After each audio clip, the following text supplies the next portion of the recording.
Malaya ka na. Sa bansang Amerika, napaka-importante ng personal freedom. Proud na proud sila na matawag na land of the free.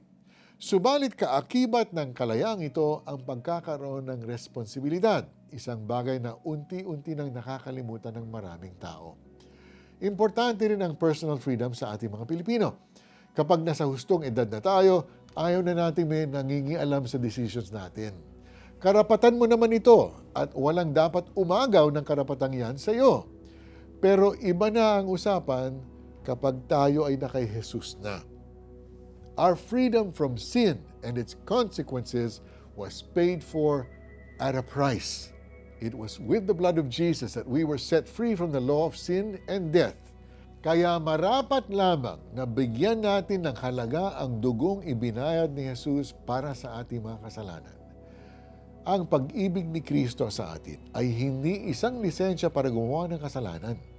Kahit na binigyan niya tayo ng kalayaan para gawin ang nasa puso natin, isang malaking insulto sa Kanya kapag patuloy natin ginagawa ang isang bagay na alam natin ay isang kasalanan.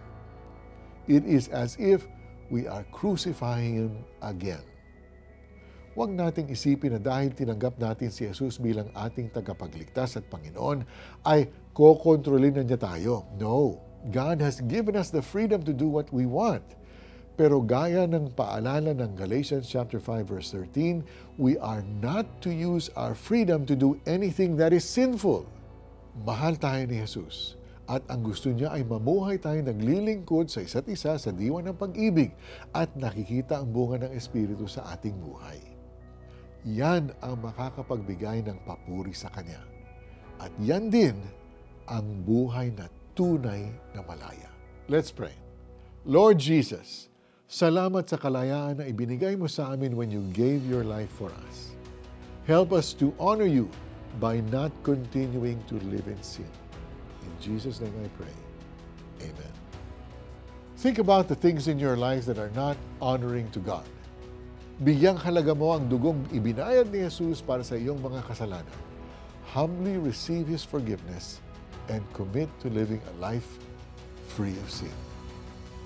Mga kapatid, tinawag kayo upang maging malaya.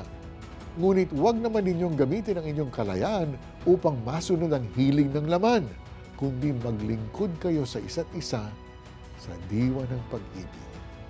Galatians chapter 5, verse 13. If you've enjoyed listening to this message and would like to support the ongoing efforts of this ministry, you can do so by visiting cbnasia.org/give or click the heart icon on the Tanglao app and make a donation. I'm Mari Kaimo. Thank you for joining us. We'll see you next time.